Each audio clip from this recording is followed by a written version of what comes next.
Tal, doctores? Buenas noches a todos, ¿cómo están?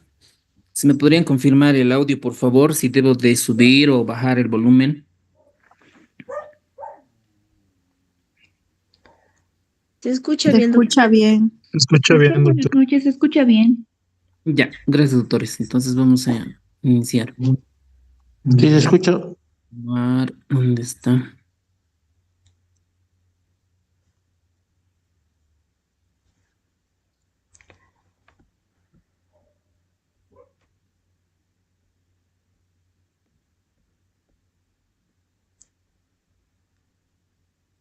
Ya. ¿Pueden ver la pantalla? No, todavía.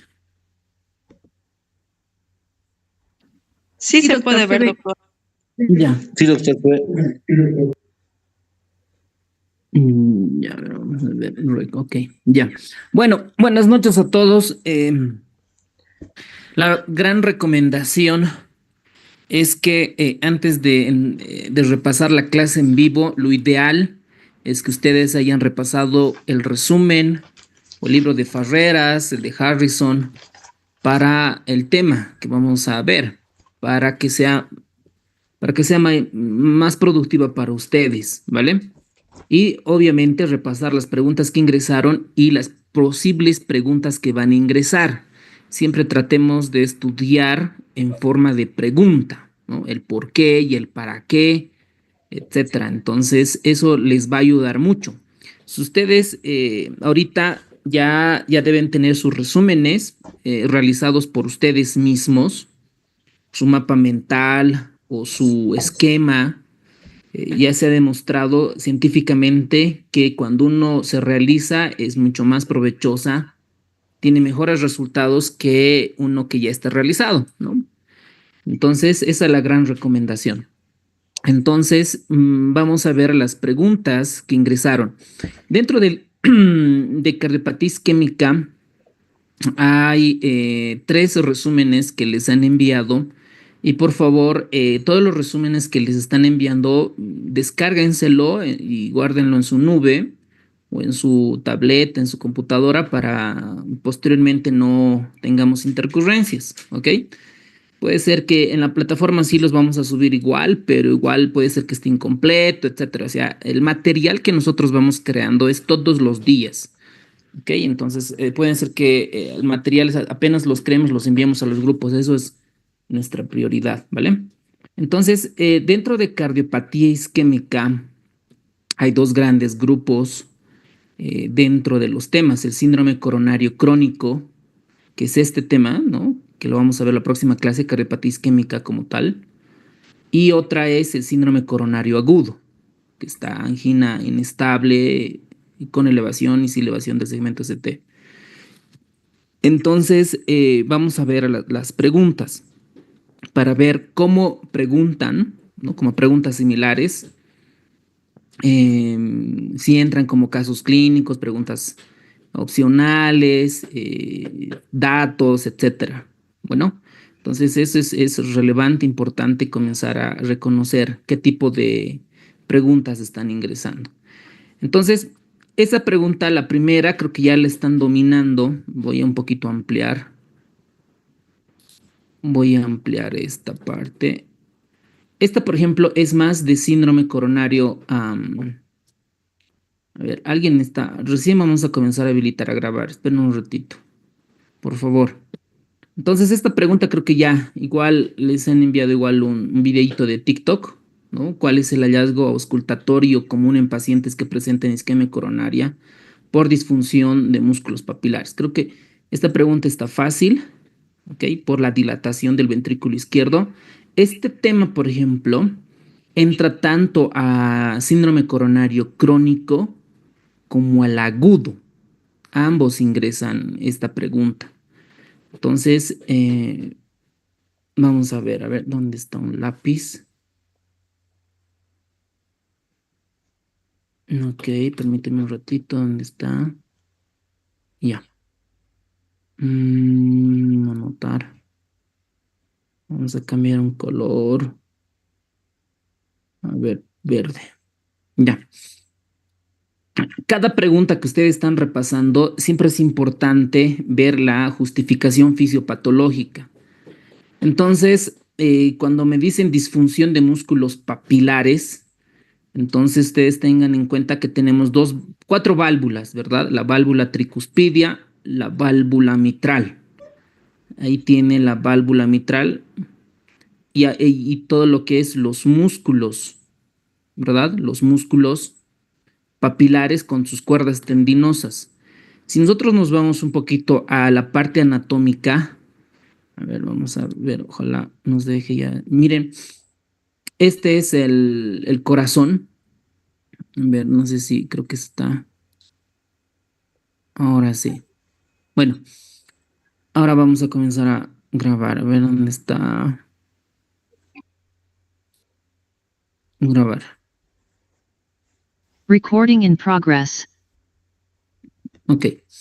El corazón, dentro de la enfermedad coronaria, tiene el sistema vascular que le va irrigando. Miren, esta, la que ven de color rojo, es la arteria coronaria derecha.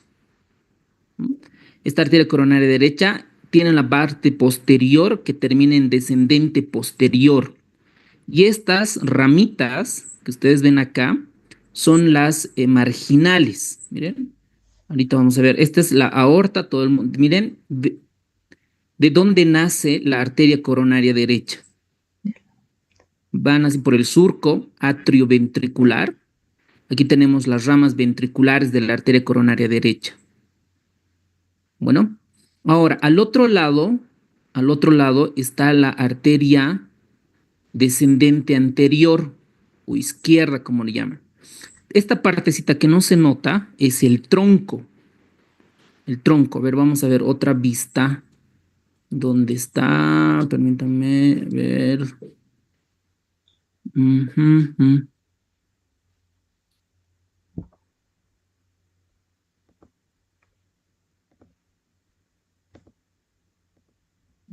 Aquí vamos a poner.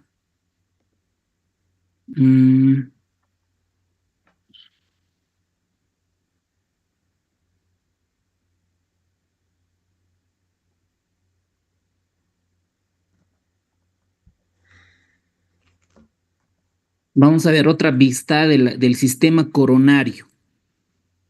A ver dónde está. Arteria coronaria derecha, la arteria coronaria izquierda. Esta, vamos a ver las arterias coronarias. Esta es la arteria coronaria derecha, ¿no? Y esta es la arteria descendente anterior. Y esta que ven aquí, la parte lateral, es la circunfleja. Entonces vamos a tener tres grandes arterias. Una, dos, tres. Cuando nos dicen, por ejemplo, enfermedad de dos vasos, alguna de estas tres se están refiriendo. Cuando dicen enfermedad de tres vasos, significa que las tres arterias están afectadas. Entonces, por la hipertensión, por otros factores, sobre todo la aterosclerosis, puede obstruir dichas arterias. Mira, vamos a ver, vamos a pintar esta. Esta es la arteria coronaria izquierda, ¿no? Antes está el tronco. Esta es la arteria interventricular anterior o la descendente anterior. Miren, tiene sus ramitas. Esta es la rama diagonal de la arteria interventricular anterior. Más o menos para medicina interna 3 debemos de recordar la arteria coronaria derecha, la coronaria izquierda, la descendente anterior y la circunfleja, ¿no? Que va hasta la parte posterior. Entonces, tres arterias que van a ver dentro de esta patología. Ahora, vamos a irnos a las válvulas con relación a esa pregunta. A ver, biblioteca. No, ¿dónde está? Filtro.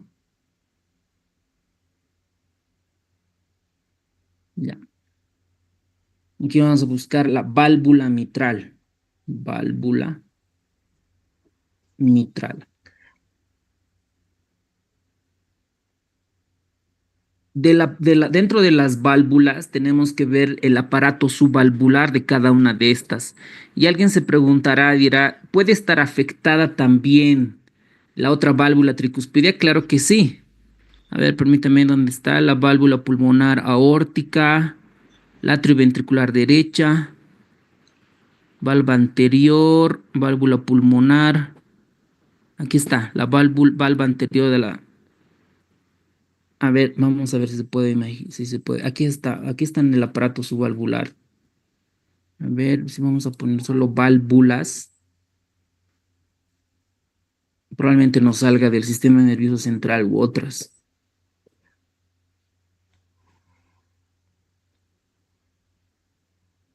Ahí está, válvulas cardíacas.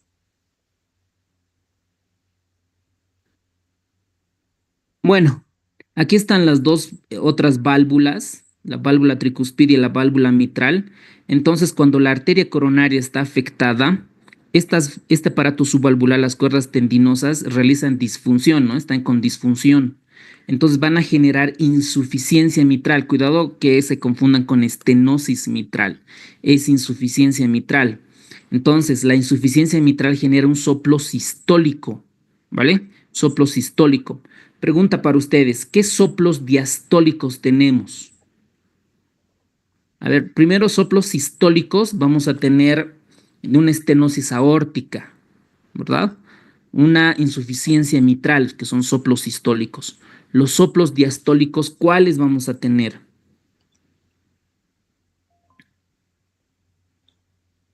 Pueden activar su micrófono. Insuficiencia aórtica pulmonar, doctor. Exacto, ¿verdad? Insuficiencia aórtica y estenosis mitral, ¿verdad? En este caso es insuficiencia mitral, ¿vale? Entonces esta pregunta está regalada dentro de esta encuesta. Por lo menos un 70% han fallado esta pregunta. Entonces no pueden equivocarse. Cuando hay disfunción de músculos papilares genera insuficiencia mitral. Y la insuficiencia mitral, el soplo es sistólico apical. Bueno, soplo sistólico. Bueno, la pregunta están relativamente fáciles, ¿no? ¿Cuál de las siguientes opciones causa típica de dolor torácico? Igual, infarto agudo de miocardio, ahí no la pueden fallar. ¿Cuál de las siguientes patologías no se asocia o no se puede asociar con la cardiopatía isquémica? Dice. ¿Qué opinan de esta pregunta? Esta pregunta está un poco rara porque el inciso E también está asociada a cardiopatía isquémica, por lo que les he comentado por la misma pregunta. Ahora, si nosotros nos hacemos un esquema, vamos a ver, miren, dice cardiopatía isquémica. Recuerden que la cardiopatía isquémica tiene dos componentes, ¿verdad? Un síndrome coronario agudo y el síndrome coronario crónico. Cualquiera de las dos, sobre todo la parte aguda, puede generar insuficiencia mitral. Puede generar. Entonces, cardiopatía isquémica sí está angina de pecho, está infarto agudo de miocardio, muerte súbita. Todos los pacientes que tienen problemas del corazón pueden morir cualquier rato, pueden morir cualquier rato. Eso se denomina muerte súbita. Y uno se pregunta, ¿por qué pueden morir? Porque hacen arritmias malignas, fibrilación ventricular, taquicardia ventricular. Isquemia aguda persistente, claro que sí. Y la isquemia aguda puede generar insuficiencia mitral. Entonces, esta pregunta está relativamente mal planteada, ¿ok? Entonces, para esto anótense por favor en su resumen, ¿ok? Sí puede generar insuficiencia mitral la cardiopatía isquémica, ¿ok? Anótense eso por favor en su resumen. Vamos a analizar otras preguntas. Cuando tenemos tiempo vamos a analizar todas las que se pueden, ¿no? Pero a veces por falta de tiempo se nos escapa. Esta pregunta igual es típica, lo vamos a ver igual en clase, ¿no? Es bien preguntada aquí en Bolivia, en otros países, las lesiones.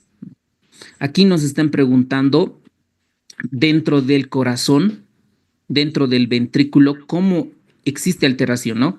Cuando hay una alteración transmural, ¿qué pasa en el electrocardiograma? Cuando existe una alteración subendocárdica, ¿qué pasa en el electrocardiograma? Cuando hay una alteración intramiocárdica, ¿qué pasa en el electrocardiograma? Esto igual tienen que dominar, ¿ok? Cuando es transmural, todo el ventrículo, recuerden que en el electrocardiograma se eleva, o bueno, se ve con elevación del segmento ST. Entonces, onda P, Q, R, S, y miren, la elevación del segmento ST. Voy a exagerar. Hay una elevación. Entonces, anótense, ¿no? Si ya sabes, perfecto, ¿ok? Simplemente repetir a tu compañero o con la persona o anotarse, ¿no? Si es transmural, en el electrocardiograma se evidencia elevación del segmento ST. Cuando es subendocárdico, es descenso del segmento ST. Onda P, Q, descenso del segmento ST, subendocárdico.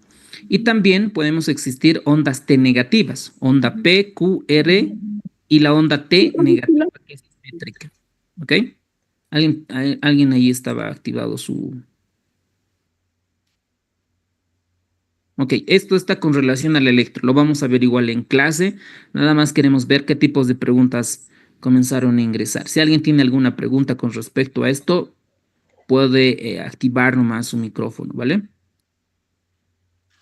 Doctor, disculpe, Dale. ¿podría volver a repetir? Subendocárdico era descenso del segmento CT, transmural es aumento del segmento CT, y el otro, doctor, por favor, va a disculpar. Onda T negativa es intramural, intramiocárdica. Muchas gracias, doctor. No, gracias a usted, doctor. Aquí está, miren, en la justificación está, miren, transmural intensa, elevación del segmento CT, infarto transmural, intramiocárdica, onda T negativa, ¿ok? Y el descenso del segmento CT es lesión subendocárdica. Otra pregunta, miren, paciente de sexo masculino, 55 años, con antecedente de hipertensión, aquí ya hablan factores de riesgo. Cuando te llega la consulta, ¿no? Te llega la consulta un paciente de 20 años, y otro paciente de 60 años, ambos llegan con dolor torácico,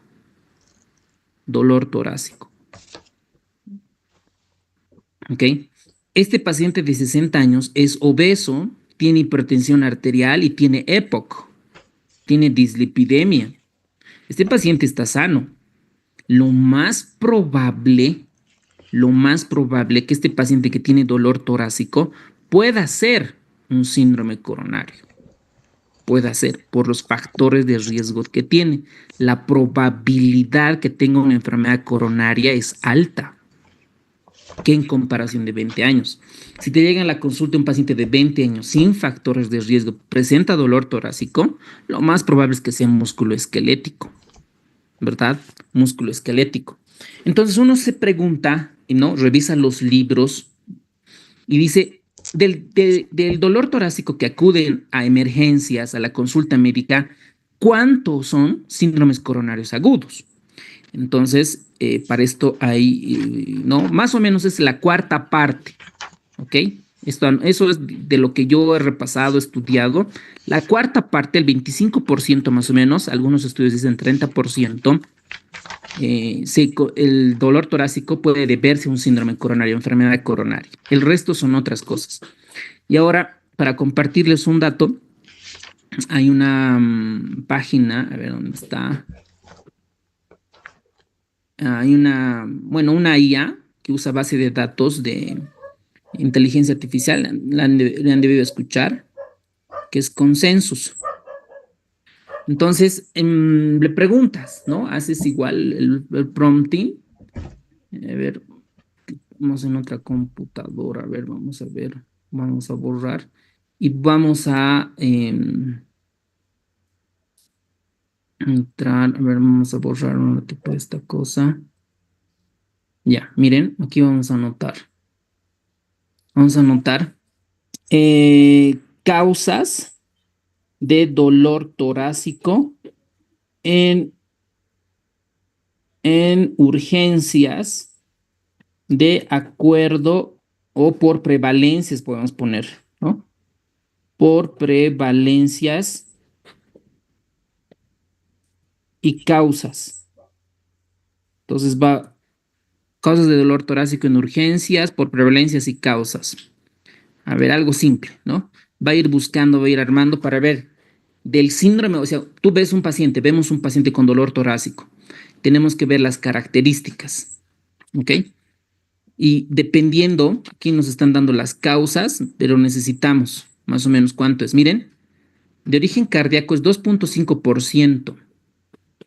Y musculoesquelético. Si alguien nos preguntara cuál es la causa más frecuente del dolor torácico en urgencias es de causa musculoesquelético, más aún si el paciente es joven. ¿Ok? Cuando pasa la edad, puede aumentar las causas. Y aquí están las referencias bibliográficas. Miren, chest pain in emergency department. Y esto podríamos revisar. Pero en resumen para ustedes, la cuarta parte, ¿no? Hasta el 30% más o menos puede deberse el dolor. Entonces esta pregunta va a eso, ¿no? Paciente de sexo masculino, 55 años de edad, con antecedente de hipertensión, diabetes, refiere dolor en el pecho de tipo opresivo de duración menos de 30 minutos, dice acá. Menos de 30. En un paciente con infarto vamos a ver que el dolor es más de 20 minutos, más de 30 minutos. Eso anótense igual en su resumen, que ya lo tienen. En un paciente con infarto, el dolor es más de 30 minutos. ¿Ok? Aquí le pusieron menos de 30 minutos, irradia cuello y brazo. ¿Cuál es el diagnóstico más probable? Le pusieron infarto, que estaba en el patrón, ¿verdad? Probablemente acá yo me hubiera confundido con angina de pecho inestable por el dolor, porque me dice menos de 30. Si hubiera en esta pregunta hubiera dicho más de 30 minutos, totalmente de acuerdo que debería de ser o es infarto agudo de miocardio.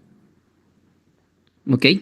Pero este menos de 30 es lo que no cuadra. Como ustedes verán, hay algunas preguntas, ¿no?, que necesitan mejorarse, pero esto no solo pasa en Bolivia, también pasa a nivel mundial. ¿Ok? En otros países igual hay errores que se cometen, como en todos los lados. Entonces, eso con relación a esa pregunta, ¿vale? Ahora vamos a la otra pregunta ya para terminar esta parte. Bueno, eso son con relación a la cardiopatía isquémica. Luego vamos a ver ahora estos dos temas, así, atentos, van a complementar. Síndrome coronario agudo con elevación, es decir, transmural, y el sin elevación. Entonces vámonos a la primera clase. A los que se han incorporado, tranquilos, recién estamos comenzando. Esta es la presentación. Ok, veamos entonces esta pregunta. A ver, necesito el lápiz, ¿dónde está? A ver. Deberíamos de anotar. A ver, aquí está. Ya, ahora sí. Muy bien. Entonces vámonos al tema de cardiopatía isquémica, la parte aguda. Entonces, de manera resumida, la cardiopatía isquémica o síndrome isquémico coronario, esto se divide en dos grandes grupos. Vamos a hacer un síndrome coronario crónico o cardiopatía isquémica como están en los libros, y aquí vamos a tener, por ejemplo, angina, ¿no ve? Las famosas angina estable, vamos a tener angina de reposo, ¿verdad? Angina de esfuerzo, o pueden estar equivalentes anginosos. Clásicas preguntas, equivalentes anginosos, ¿no? No. Síndrome coronario crónico. ¿Perdón? Y el otro es el síndrome coronario agudo. El síndrome coronario agudo es angina inestable. Esta puede progresar a infarto agudo de miocardio sin elevación del segmento ST, así como está, o a infarto agudo de miocardio con elevación del segmento ST. ¿Ok? Pregunta para ustedes entonces, pueden activar su micrófono. ¿En qué se clasifica el síndrome coronario o la cardiopatía isquémica? ¿Puede activar su micrófono, por favor? En síndrome coronario crónico y síndrome coronario agudo. Ok, el síndrome coronario agudo, ¿en cuál se clasifica? La angina inestable, el síndrome coronario agudo con elevación del segmento ST y sin elevación del segmento ST. Ya, ¿y la angina inestable? ¿Sí? Ok, perfecto, ¿verdad? El síndrome coronario agudo se clasifica en tres, digamos, ¿no? Es que la angina inestable tiene la misma fisiopatología. Angina inestable, el infarto sin elevación y el con elevación. Perfecto, ¿ok? Eso es lo que vamos a ver ahora. Ahora, miren en este caso. En la ciudad de La Paz, un hombre de 57 años de edad acude al servicio de urgencias con dolor torácico, mire, dolor torácico, 57 años, que se irradia al brazo izquierdo. Miren, el famoso signo de Levin que ven en la imagen. Su presión arterial, o sea, cuando un paciente llega con dolor torácico, siempre que debemos preguntar el memotécnico Alicia, ¿verdad? Aquí en dolor torácico hincapié, ¿desde qué hora le duele? ¿Desde cuándo le duele? No, no, es que, doctor, me duele desde las 5 de la mañana. He sentido una patada, así te dice, ¿no? Como si me hubiera pateado un caballo, ¿no? ¿Y a dónde se irradia? No, se irradia a mi brazo izquierdo. A mi brazo izquierdo se irradia. Ok, ahora digamos que son las 11 de la mañana. Entonces ya son varias horas. Más de 30 minutos de dolor. Ustedes ya están sospechando que tiene un infarto. Entonces el tiempo es clave y eso deberían de preguntarnos, porque eso es importante. ¿Y qué hacemos nosotros en el servicio de urgencias? Le tomamos signos vitales. Miren, este paciente tiene 80, 60, está hipotensando, pulso 56. ¿Por qué se muere un paciente con infarto? ¿Qué le pasa al corazón? ¿Por qué fallece? Y en los libros, en Harrison dice que la mitad, por lo menos la mitad, se mueren antes de llegar al hospital. ¿Qué le pasa al corazón? Por arritmia. Exacto, eso es pregunta de examen. La mayoría muere porque hacen fibrilación ventricular, arritmias ventriculares. Por eso se mueren. Por eso es importante ver cómo está la frecuencia cardíaca. En el examen, dice, se muestra diaforético, presión venosa yugular está elevada, es decir, está con congestión, y esto cuadra con la presión arterial, hay disfunción sistólica del ventrículo izquierdo. Los pulmones están limpios, dice. Miren, aquí qué bonito. Cuando dicen pulmones están limpios, es decir, no hay estertores crepitantes, ¿qué estamos sospechando? ¿Disfunción ventricular derecha o disfunción ventricular izquierda? Derecha. Exacto. Derecha. ¿Por qué? Miren, derecha porque tiene presión venosa yugular, positivo, ¿no? Y además no hay estertores crepitantes. Para los que no saben todavía, les doy el dato. Si el paciente tuviera estertores crepitantes y está hipotenso, estén sospechando que lo que está fallando es el ventrículo izquierdo, ¿ok? Ventrículo izquierdo es lo que está fallando. Si el paciente está hipotenso, tiene estertores crepitantes y está desaturando. Este paciente está hipotenso, pero los pulmones están limpios, la alteración está en el ventrículo derecho. Y miren, yo puedo sospechar por la frecuencia cardíaca, incluso porque está baja. ¿Cuál de las siguientes derivaciones en el electrocardiograma es más precisa para detectar esta patología subyacente? Ok, por la clínica, yo sé que puede ser el ventrículo derecho y la arteria responsable debería de ser la arteria coronaria derecha. ¿Están de acuerdo? La arteria coronaria derecha. Entonces, la arteria coronaria derecha a veces se manifiesta por infarto en el electrocardiograma en la pared inferior. La pared inferior. Entonces, pregunta para ustedes, para los que ya han repasado, ya han estudiado y están por buen camino.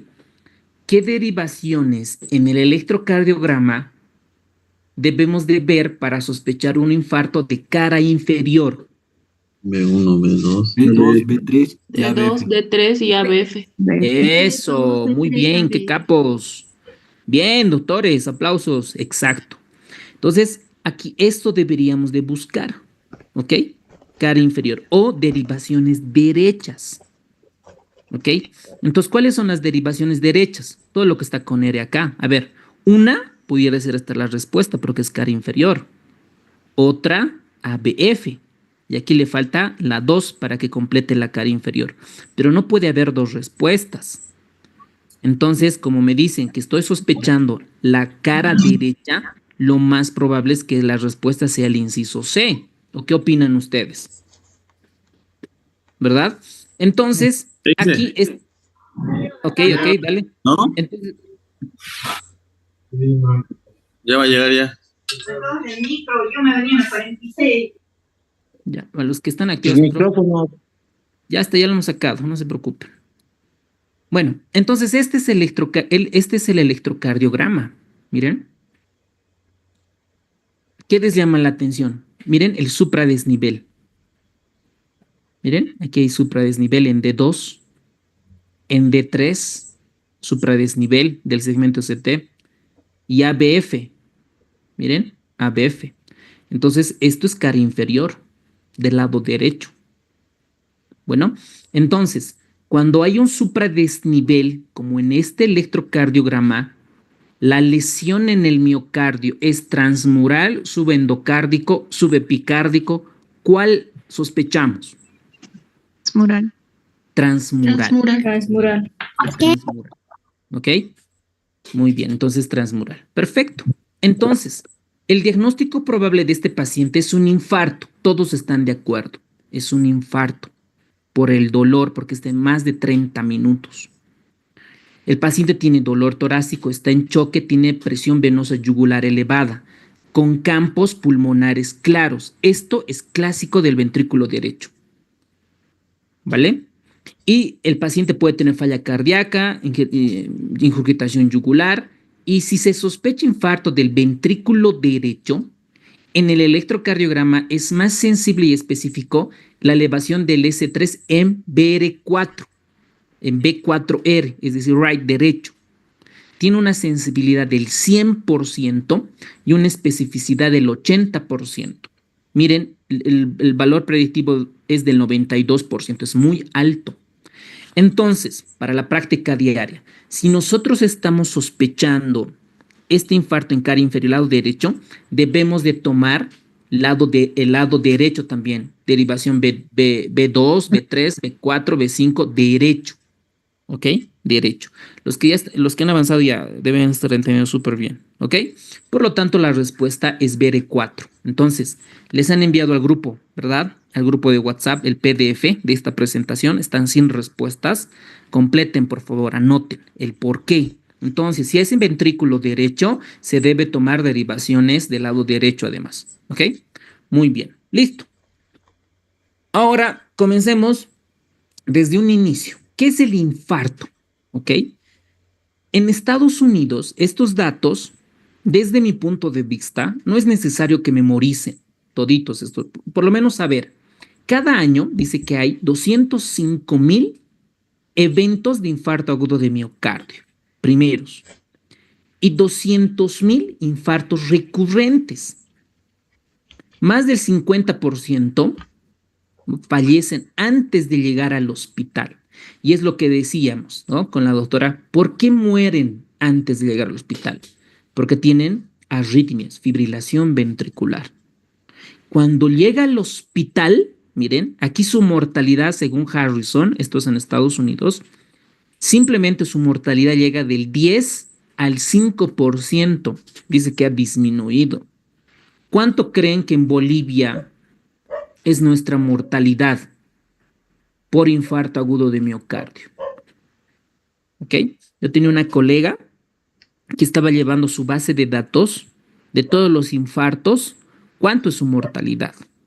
¿No? ¿Cuánto es del síndrome coronario agudo? Obviamente en un hospital de tercer nivel, acá en La Paz, y más o menos estaba como el 40%, ¿no? Les estoy hablando como hace 2 años. ¿Ok? Obviamente esto es un trabajo bonito para un R1, ¿no? Saber de todos los pacientes con síndrome coronario agudo, cuánto es la mortalidad de angina inestable, de sin elevación y con elevación, para tener nuestra propia base de datos. Lo ideal es que tengamos de toda Bolivia, ¿verdad? De La Paz, Cocha, Santa Cruz y de otros departamentos. Mayra igual, bueno. Ok, entonces, esto con relación. Miren, es bien bajito, ¿no? 10 al 5%. Aquí debe ser un poco más alta. La mortalidad anual tras un infarto es cercana del 15% y aumenta 4 veces más en mayores de 75 años. Ok, bueno. Ahora, miren esta imagen. Un paciente que viene con dolor isquémico, ¿no? Dolor isquémico lo catalogamos síndrome coronario agudo. Depende del electrocardiograma. Lo clasificamos. Si hay elevación, hacemos síndrome coronario agudo con elevación del segmento ST, que nos va a llevar a infarto de miocardio. ¿Ok? Si llega el paciente con dolor isquémico, síndrome coronario agudo, vamos a tener dos escenarios. Si los marcadores bioquímicos son negativos y el paciente tiene clínica, es angina inestable. Es decir, laboratorio normal, electro casi normal, pero tiene clínica el paciente, es angina inestable. Ahora, si el electro es casi normal y las troponinas son positivas, eso ya es infarto o síndrome coronario agudo sin elevación del segmento ST. ¿Ok? Ahora, ¿todo de qué depende? Depende de una placa, de una aterosclerosis, ¿no? Habíamos visto en la imagen de anatomía está la arteria coronaria derecha, la descendente anterior, la circunfleja. Estos vasos sanguíneos vamos a amplificar, vamos a hacer una biopsia, ¿no? Vamos a tener ahí una arteria coronaria. Ahí tenemos el endotelio, el epitelio plano simple, y ahí se van acumulando grasas dentro de la túnica, dentro del espesor. Entonces se va acumulando la placa ateromatosa, ¿verdad? Aquí está lleno de colesterol. Y hay macrófagos que llegan, se lo fagocitan, y esas son las famosas células espumosas. Células espumosas. Entonces, cuando se erosiona, hay un pedacito, se erosiona, una placa vulnerable, y se van a ir a activar coágulos, pero que no es completo la arteria, que no tapa completamente, que no obstruye completamente la arteria coronaria, ¿no? Se genera el trombo. ¿Y cómo se genera este trombo? Primero hay una activación plaquetaria. Entonces, miren esta imagen. Aquí, estos de color guindo es el endotelio, la célula que tapiza las arterias coronarias. La plaqueta se tiene que unir a este colágeno tipo 4. Para esto está, ¿no? El colágeno tipo 4, recuerden que es importante en la membrana basal del epitelio, del endotelio, del epitelio plano simple. Entonces aquí intervienen varias cositas. Miren, está el colágeno, está el ADP, aquí vamos a anotar el ADP, está la serotonina, está la adrenalina. Miren, estos tres, el colágeno, el ADP, la serotonina, estos cuatro en realidad activan las plaquetas. Anótense entonces. ¿Quiénes activan las plaquetas? 4 componentes: colágeno, el ADP, serotonina y adrenalina. Además de estas plaquetas, dentro de sus gránulos, dentro de estas vesículas, liberan una sustancia que es el tromboxano A2. Y alguien se pregunta, dice, ¿para qué sirve el tromboxano A2?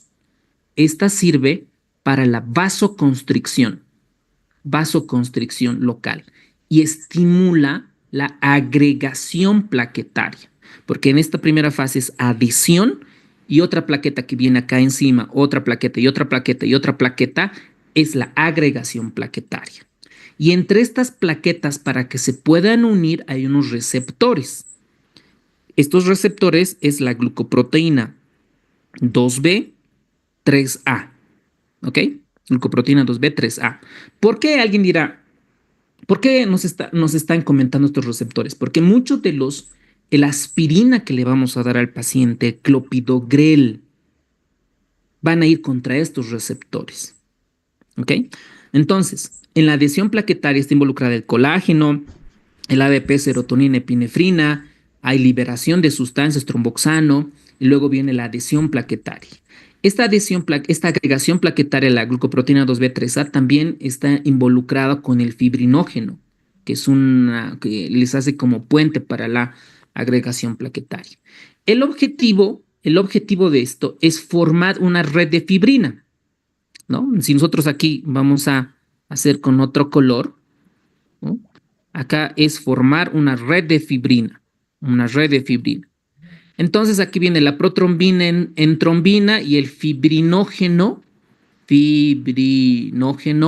se va a convertir en fibrina, y al final van a convertir la red de fibrina, el coágulo. Bueno, esto para todos los que van a ser cardiólogos, internistas, deben de profundizar, ¿no? Un libro bonito acá que explica es el de Robbins, Patología de Robbins, y cualquier libro también de hematología.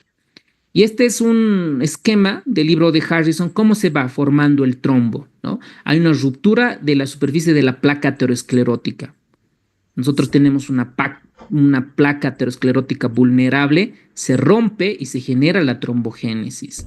Hay una formación, una monocapa de plaquetas, el ADP, el colágeno y otros involucrados. Y estos generan la activación plaquetaria.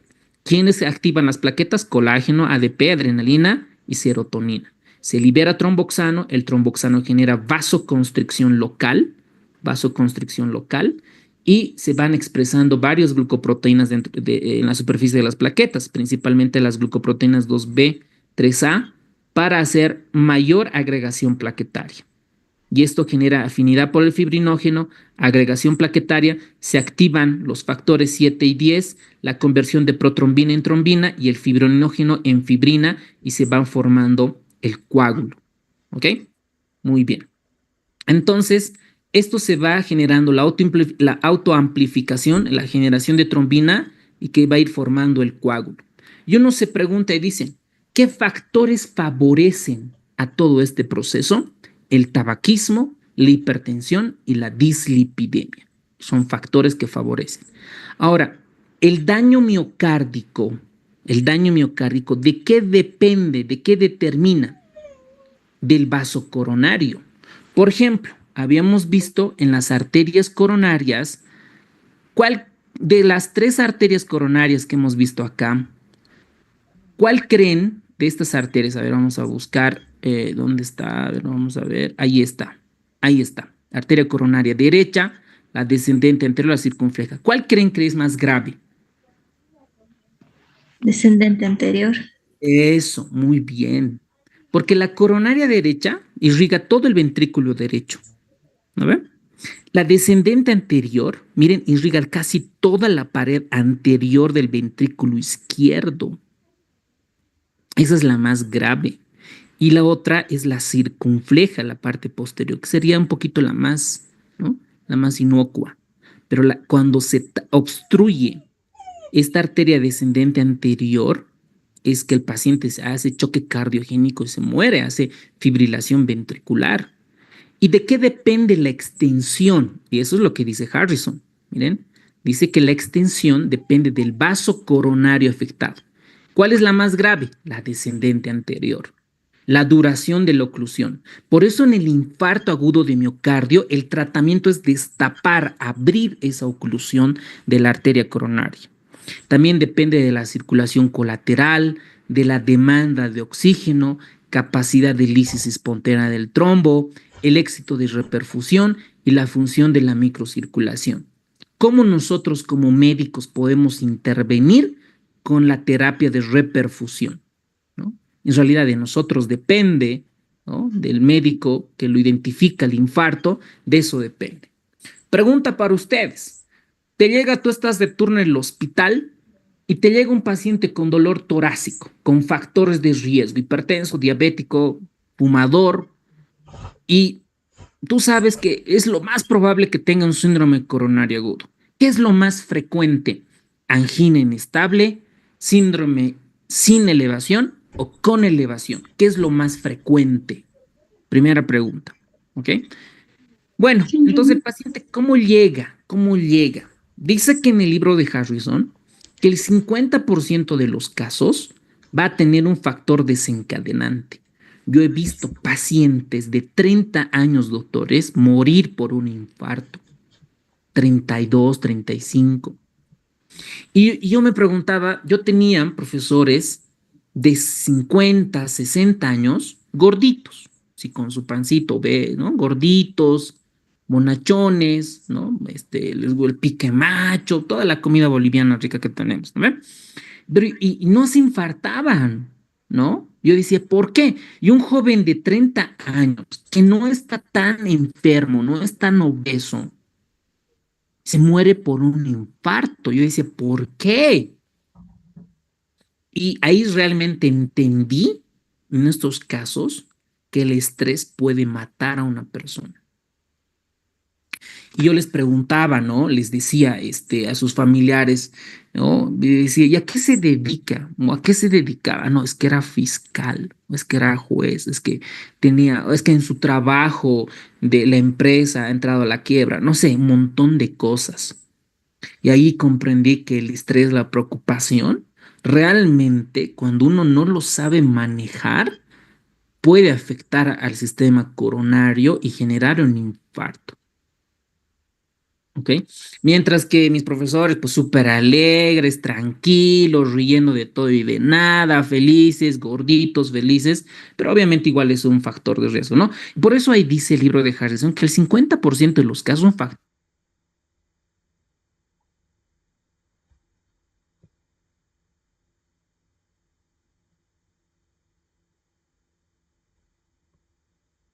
a un servicio de urgencias, la mayor parte llegan por las mañanas. Y uno se pregunta y dice, ¿por qué en las mañanas? ¿Por qué no en la tarde, en la noche? No hay un infarto. O sea, de que debe haber, pero lo más frecuente es en las mañanas. Y uno se pregunta y dice, ¿no? ¿Por qué en las mañanas? Hasta la última revisión que había hecho era porque las plaquetas tienen un ritmo circadiano. Y aquí podemos preguntarle lo mismo. ¿Ok? Hay varias IAs, las IAs les voy a ir compartiendo, que manejan. Vamos a preguntarle acá. A ver, vamos a decirle, ¿por qué los infartos de miocardio suelen ser por las mañanas? Por las mañanas. ¿Ok? Acá no estoy usando el SAM-GPT porque el SAM-GPT tiene Harrison, Cecil, ¿no? Esto usa artículos científicos mucho más amplia, ¿ok? Por eso les estamos preguntando a esta base de datos, ¿ok? Para que todos puedan ver. Miren, a ver, veamos qué dice. Veamos qué dice. Miren, los ataques cardíacos significadamente son probables en la mañana, especialmente entre las 6 y mediodía. Este pico matutino se debe principalmente al ritmos circadianos naturales y aumento del estrés físico y mental al despertar. Hace que el conjunto sea más vulnerable durante estas horas. El reloj interno, ritmo circadiano, regula muchos procesos, dice, bla, bla, bla, por la mañana y aumento natural de la actividad del sistema nervioso simpático. Miren, esta no la sabía. Eleva la frecuencia cardíaca, está bien. Factores desencadenantes, ¿no? Las actividades matutinas, como levantarse en la cama, comenzar rutinas diarias, experimentar el estrés mental físico, puede añadir las demandas repentinas del oxígeno. Excelente. Pico matutino de ataques, miren, de 6 a.m. a 12, perdón. Ya, chao. Sus micrófonos.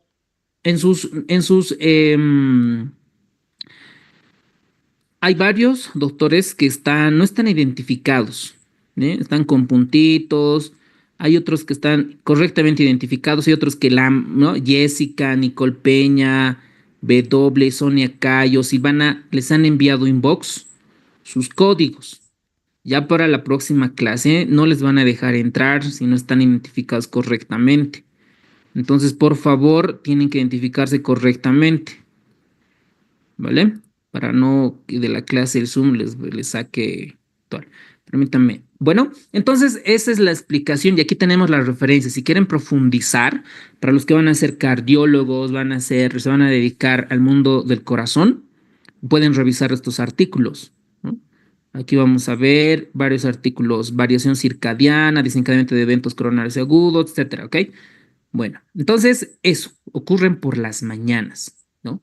El libro de Harrison obviamente no dice qué días, pero entre las 6 de la mañana y las 12. El dolor, ustedes ya lo dominan, es una pesadez constrictivo opresivo. Yo creo que este es el término. Los pacientes digan, ¿y cómo es el dolor? No, es un dolor que me aprieta, que realiza una presión. Y este dolor, esto anótense por favor, es más de 30 minutos el dolor. 30 minutos. ¿Se acuerdan esa pregunta similar que nos hicieron? Que era la respuesta infarto y decía menos de 30. Recuerden, aquí es más de 30 minutos el dolor torácico. Y puede tener otras igual características, ¿vale? Muy bien.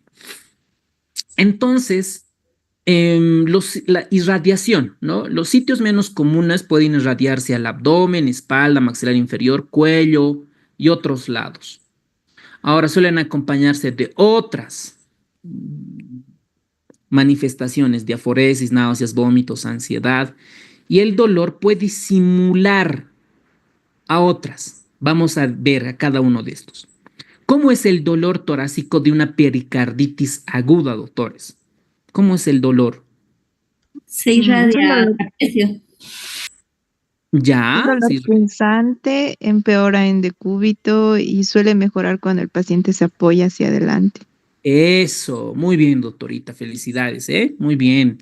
Va a ser muy buena médico, lo más probable es que ingrese a la residencia y siempre vaya al primer lugar. Al primer lugar es la clave. Eso es lo que dice la doctora. La pericarditis aguda empeora con la inspiración. Inspira y le duele más al paciente. Se acuesta, ¿no?, en la cama, en un sillón, empeora el dolor, pero va hacia adelante, en la posición maometana, se inclina hacia adelante, disminuye el dolor. Obviamente, habría que hacerle un electrocardiograma, por supuesto que sí, y vamos a encontrar acá alternancia eléctrica. Alternancia eléctrica. Ya diremos qué es.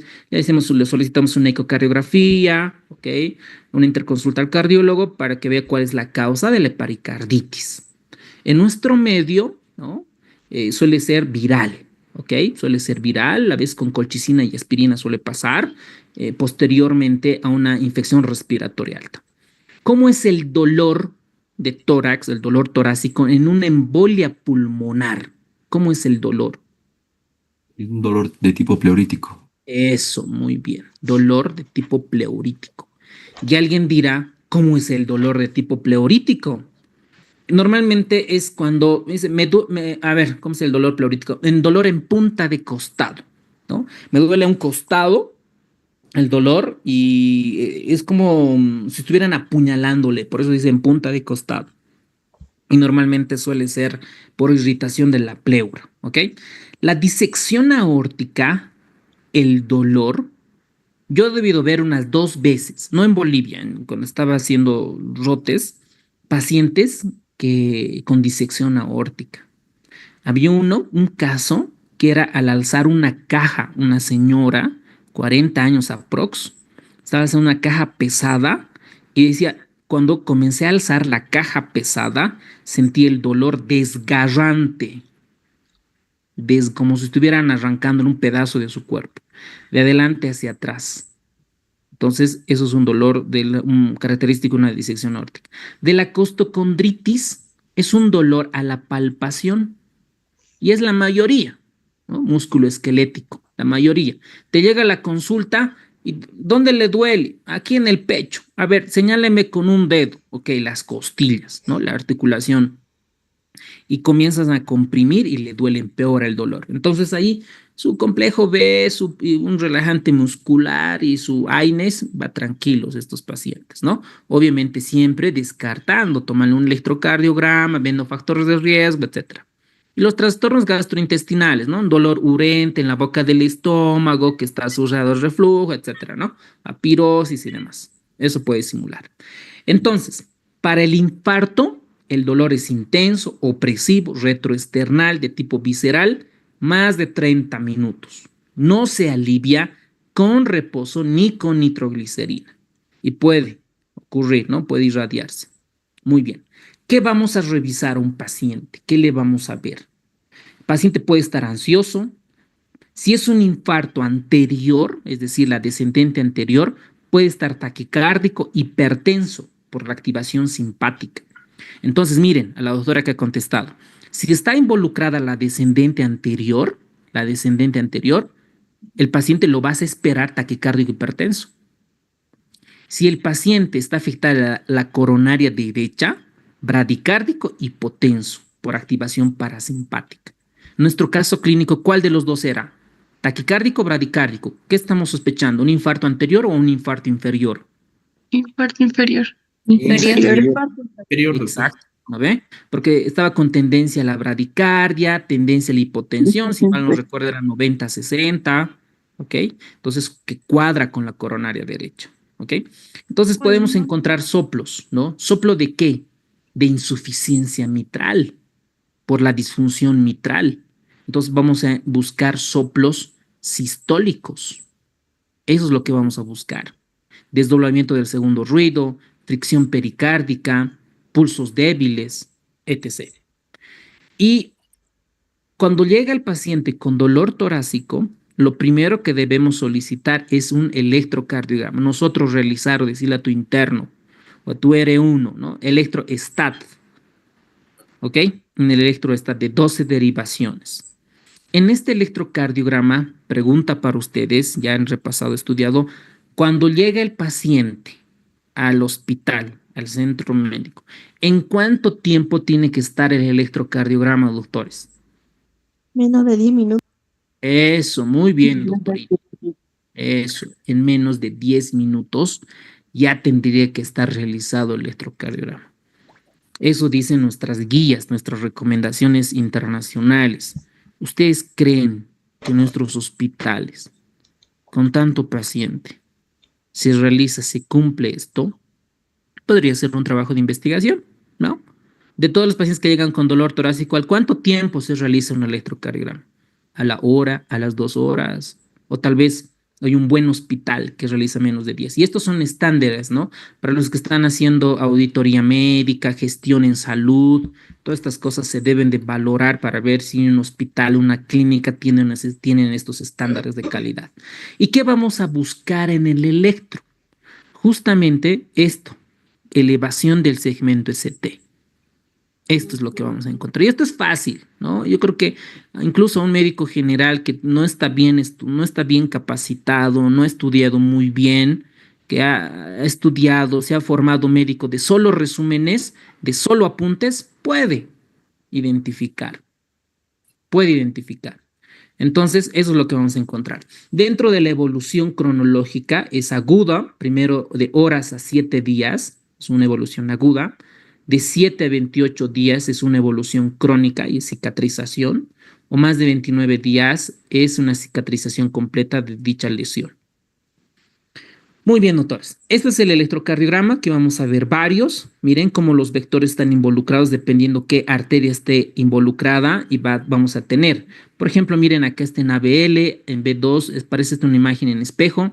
Parece un infarto lateral porque está en B4, B5, B6.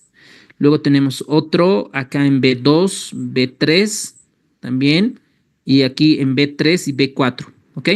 En B1, cuando es B1, B2, doctores, esto es cara septal.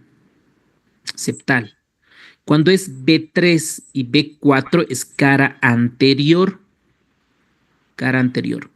B5, B6 es cara lateral baja. Lateral baja. Bueno, y B2 de 3 a BF, lo que decían los doctores, esto es cara inferior. Y alguien dirá, ¿para qué me sirve saber esto? Para saber cuál es la arteria responsable, si es la coronaria derecha, si es la descendente anterior, la que tiene peor pronóstico, o si es la circunfleja, ¿no? Incluso hay en los libros de cardiología para identificar cuál es la arteria responsable, como pronóstico simplemente. Entonces, en el libro de Harrison nos muestran estos datos. Miren, cuando la lesión es transmural, esto ya nos han preguntado, ¿eh? Transmural, todo el espesor del ventrículo es elevación del segmento ST. Esto es lo que estamos viendo ahora. Y cuando la lesión es subendocárdica es descenso del segmento ST. Alguien dirá, ¿pero qué es ST? ¿No? Esto ya hemos llevado en fisiología básica, ¿no? La onda P, Q, R, S y la onda T, ¿verdad? Entonces el segmento ST, P, Q, R, S, el segmento S y la T. Este segmento es lo que estamos comentando, ¿vale? Cuando este supradesnivel de este segmento ST, cuando va pasando el tiempo, días, bueno, horas, días, se convierte en onda Q patológica. En onda Q patológica. Y la onda Q patológica significa que ya es un tejido infartado, ¿no? Ya lesionado. Bueno, dolor, electro. Con esto ya tomamos decisiones. Si el paciente tiene dolor y tiene electropositivo, lo tenemos que hacer terapia de reperfusión. Y En infarto, esto ya es cuando este músculo del corazón está lesionado, liberan varias sustancias a nivel plasmático. Y esto es lo que vemos, ¿no? Las famosas troponinas. ¿Qué tipo de troponinas? La TNT, ¿ok? Y la TNI, esas dos. Se elevan a las 3 a 6 horas del episodio. Su pico es de 12 a 24 y se normaliza de 7 a 10 días. Es el más sensible y específico para hacer el diagnóstico. Por eso piden troponinas. Entonces, a los que están trabajando en su clínica, en el consultorio, le van a preguntar qué tipo de troponinas identifica, cuáles, qué tipo, la TNT, la TNI y cuál, si es cualitativo o es cuantitativo. Si es la sensible, la ultrasensible, van a preguntar, ¿ok? Y saber los puntos de corte. Otra es la creatinfosfoquinasa, la mioglobina, la CKMB. Se eleva de 4 a 8 horas, un poquito más lento, ¿ok? De picos de 12 a 24 y se normaliza, miren, de 2 a 3 días. De 2 a 3 días. Entonces, alguien decía, como es ahorita vamos a ver, es la menos específica y ahorita para el infarto. Mioglobina de 1 a 4 horas, de 6 el pico a 7 horas y la normalización menos de 24 horas. Es muy precoz, pero poco específica. Poco específica. Veamos una imagen. Esta es la clave. Miren, acá vamos a ver la troponina. Miren, la troponina se eleva, miren, 1, 2, 3 horas y va descendiendo. Estos son los días, ¿no? Días. 2, 3, miren, a partir del séptimo, octavo día va descendiendo la troponina, ¿no? 6 días incluso. La CKMB va descendiendo menos, de 4 a 5 días. ¿A qué quiero llegar? En algunos textos, en un banco de preguntas, creo que, no sé si era de Estados Unidos o la de Europa, una de ellas decía, ¿cuál de estos 3 marcadores puede ayudarnos al reinfarto? Al reinfarto, es decir, yo tengo un infarto, un pico, desciende y puede volver a ascender. Entonces, este sería el reinfarto, ¿no? Y la respuesta era la CKMB. Por eso acá dice que es útil en reinfarto. Esta. Anótense entonces. La CKMB nos puede ayudar para el diagnóstico de reinfarto de miocardio, aunque en las prácticas de las guías no están tan establecidas, ¿ok? Pero esto como pregunta de examen, ¿vale? Muy bien. Estudios de imagen. ¿Qué podemos solicitar o qué está indicado solicitar? Un ET. ETT. Una ecocardiografía transtorácica. Ecocardiografía transtorácica. ¿Quién la puede realizar? Cualquier médico capacitado. Cuando yo les había comentado, antes de que ustedes tomen el curso o están tomando el curso, hagan un diplomado si el tiempo les da, porque la prioridad ahorita es prepararse para la residencia. Es la prioridad. Encima de tu trabajo, encima de algunos posgrados, es prepararte para esto, porque esta preparación y el entrar a la residencia va a largo plazo, para toda tu vida, ¿ok? Mientras que los posgrados los puedes estar haciendo luego o paralelamente, ¿no? Y uno de los posgrados que les había recomendado, aparte de investigación, auditoría, es hacer ecografía. Y en esta ecografía, cuando tú ves el corazón, vamos a ver estas cosas. Primero, vamos a ver cómo está el gasto cardíaco, cómo está la función diastólica, cómo está la función sistólica del ventrículo izquierdo. Entonces, ¿qué vamos a encontrar? Anomalías cinéticas de la función parietal. Vamos a calcular la FEBI, cómo está, si hay alguna alteración parietal en la función del ventrículo derecho, si hay aneurisma ventricular o hay derrame pericárdico o hay un trombo en el ventrículo izquierdo. ¿Cómo vamos a identificar estas patologías? Con ecocardiografía transtorácica. Y solo ver este tema es un curso, ¿no? Más o menos, pero igual ustedes lo pueden ir practicando. Ahora vamos a ver los videos de infarto. Otros estudios que menciona el libro de Harrison son las imágenes con radionuclócidos.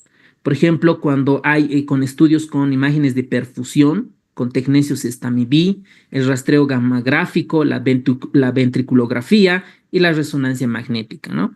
Incluso los que hacen imagenología, radiología, hay una alta especialidad de cardiovascular, ¿ok? En Brasil y en México, y creo que también otros fellows en Estados Unidos igual hay, para que ustedes puedan realizar. Bueno, estos estudios de imagen cardíaca, porque en nuestro medio no tenemos muchos especialistas subespecialistas que pueden realizar estos estudios para ver dichas patologías, ¿ok? Muy bien. Ahora, hay un consenso de expertos, se reúnen todos los cardiólogos expertos a nivel mundial y han sacado una definición de infarto de miocardio. ¿Cuándo se denomina infarto de miocardio? Dice, ¿no? Criterios para definir un infarto agudo de miocardio. Dice, debe utilizarse cuando hay manifestación de necrosis de miocardio, ¿ok? Que cumple con las siguientes condiciones, ¿no? Puede haber detección de aumento o disminución de valores de un biomarcador. Yo tengo que tener troponina, ya sea en aumento o ya sea en descenso, troponina. Tiene que tener esto asociados a síntomas de isquemia, cambios en el electrocardiograma, y uno se pregunta, ¿qué cambios tiene que haber en el electrocardiograma? Cambios nuevos e importantes de la onda T. ¿Qué es la onda T? Es la repolarización que habíamos visto en fisiología cardíaca, ¿no? O del segmento ST, o nuevo bloqueo de rama izquierda de las de His. Además, puede haber ondas cupatológicas, signos, ya sea en ecocardiograma, resonancia, que nos refieran que exista pérdida reciente de miocardio viable, o la identificación del trombo intracoronario por cateterismo cardíaco. ¿Ok? Entonces tiene que estar asociado esto. Una es muerte cardíaca con síntomas de isquemia, infarto de miocardio por intervención percutánea, trombosis de la endoprótesis o colocación del injerto por derivación de la arteria coronaria y causa un infarto. Entonces, miren, en varios escenarios clínicos se pueden definir infarto agudo de miocardio, ¿vale? Y hay varios tipos. Esto va a entrar en nuestro simulacro de examen. Va a entrar. Recuerden que después de que terminemos cardio, hipertensión, crisis, síncope, etcétera, insuficiencia cardíaca, que son temas alucinantes, porque ustedes saben que la primera causa a nivel mundial son las enfermedades cardiovasculares. Entonces, cualquier médico tiene que dominar, por lo menos superficialmente, los temas. Va a entrar esto en nuestro simulacro de examen. Y nuestro simulacro va a estar premiado, es decir, las mejores notas.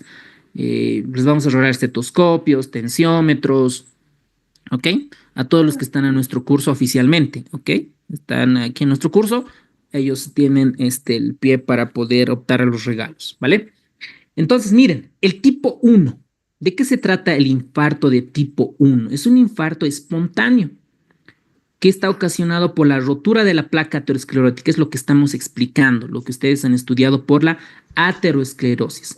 Esta placa aterosclerótica puede ser úlcera, puede ser erosión, disección, ¿no? Y genera trombo. Listo. Lo más frecuente, digamos acá. El tipo 2 es un desequilibrio entre el aporte de oxígeno.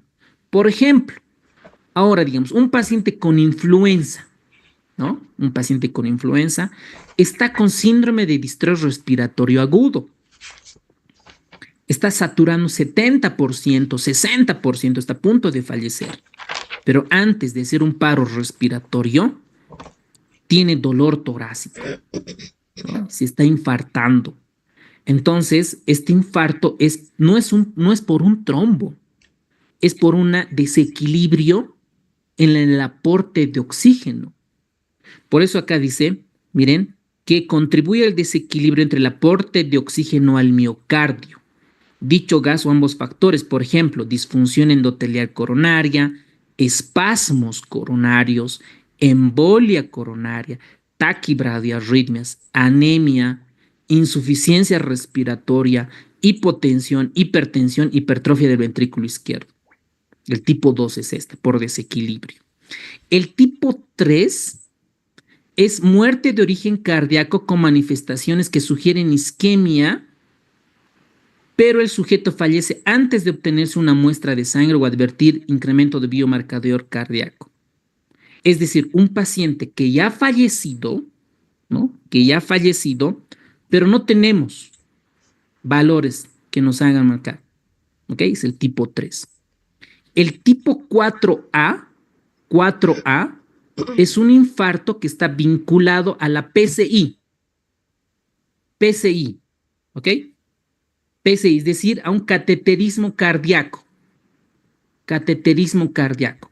Un paciente, digamos, que viene por dolor torácico, entra a intervención coronaria, cateterismo cardíaco, y se infarta en el procedimiento, es un infarto tipo 4A.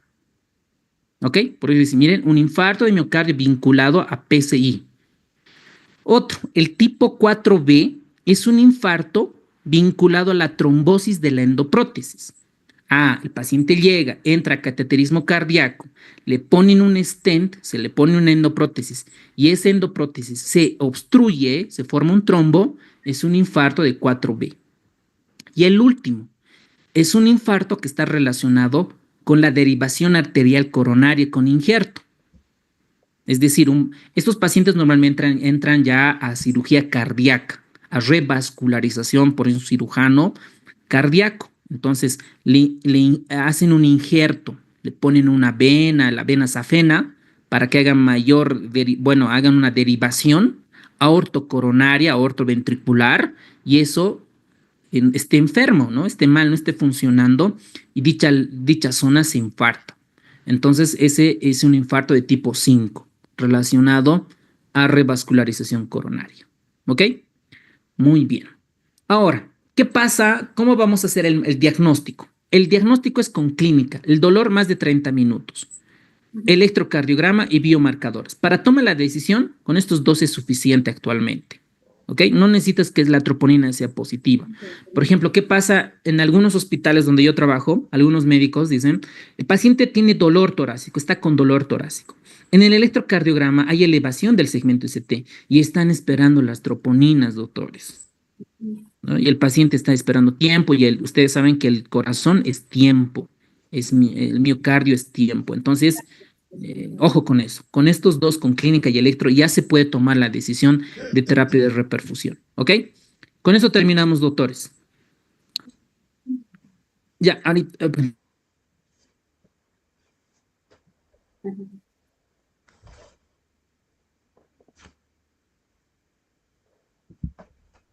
Se fue.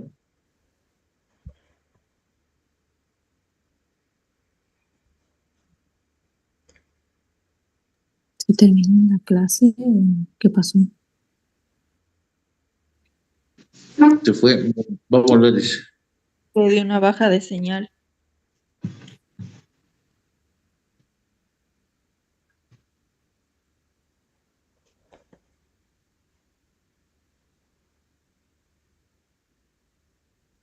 ¿El doctor es cardiólogo? Es intensivista. Sí.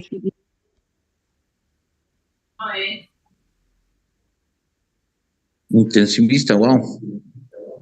¿Cómo se llama? No sé su nombre. Doctor Gastón. Gastón Mendoza. Gastón Mendoza. Los videos de las anteriores clases los van a subir al sistema. Una consulta, ¿alguien ya ha podido entrar a chat GPT de SEAM? No. La plataforma Todo está el día. activada, pero no hay nada. Para entrar a la plataforma hay que registrarse, creo, ¿no? Porque me dijo el primer día que me va a llegar un código al correo y no sé qué cosas. No, ya está, ya solamente con el correo que tú te registraste, con ese correo entras. Ah, ya. Consulta, esta es la Solo primera que no clase. hay nada. Colega, es una consulta. A lo que veo, creo que esta no fue la primera clase, o sí, porque en el grupo que mandaron, Sí, eso es lo que estoy viendo y yo no entré a las anteriores clases. claro, pero Por en el eso grupo que pregunto. mandaron no, bueno, en el grupo que crearon de SEAM, indica que hoy es la primera clase, pero lo que veo Ya ha parece habido que... clases antes y el doctor ha mandado las clases a los... Ok, Bueno, Pero solo es para nosotros. sí, para ustedes. Ya. Ok, entonces llega un paciente con infarto, ¿no ve? Ya hemos hecho el dolor más de 30 minutos, el electro, y ahora vamos a hacer el manejo, ¿ok? El manejo. Anótense en su resumen las indicaciones. ¿Qué le vamos a dejar al paciente? Primero, signos vitales, ¿verdad? Signos vitales. Y el libro de Harrison dice, solamente le vamos a dar oxígeno cuando esté saturando menos de 90. Esto en Cocha, Tarija, Sucre, Santa Cruz, Beni, Pando.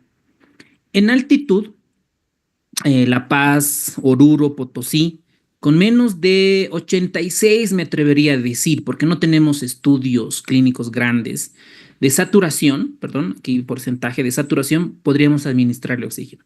Si está saturando 92, 94, no es necesario que le demos oxígeno al paciente, ¿ok? Entonces el paciente viene por dolor, entonces tenemos que quitarle el dolor, Entonces, ¿cómo vamos a controlar el dolor? Primero, nitroglicerina. Hay sublingual en nuestro medio, que es el dinitrato disosorbide en nuestro medio. O en casos cuando ya estén más capacitados por un catéter venoso central, la nitroglicerina intravenosa. La nitroglicerina viene de 50 miligramos en frasco. Preparas dos frasquitos, un frasco en 200 cc de solución dextrosa al 5%, al 10%, y vas por bomba, por infusión, a 10 ml hora. ¿Ok? Entonces, ¿qué vamos a controlar? La nitroglicerina, ustedes saben que es un venodilatador. Entonces, es controlar la presión arterial. Tiene que estar, por eso ahí dice, más de 100 milímetros de mercurio. ¿Vale? Con eso. Este manejo, frecuentemente en urgencias, no le he visto realizar frecuentemente, ¿no? Sí le dan nitrato sorbide, pero no tanto nitroglicerina en infusión continua, porque necesitas controlarle la presión, porque puede hipotensar, podemos empeorar. Otro para el dolor es darle morfina. ¿Ok? Morfina. La morfina viene en nuestro medio, una ampolla de 10 miligramos viene. Entonces nosotros indicamos 5 miligramos.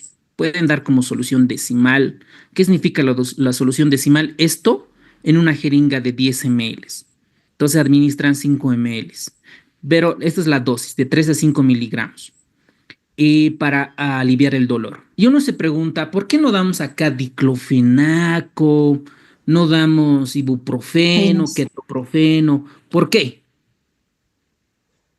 Doc, para evitar que se provoquen las complicaciones mecánicas. Exacto. Eso le puse en el resumen igual, ¿verdad? No se da a Inés porque empeoramos el pronóstico.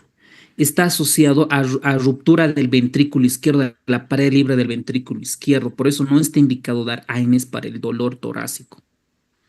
Bueno, muy buena respuesta. Felicidades, doctor.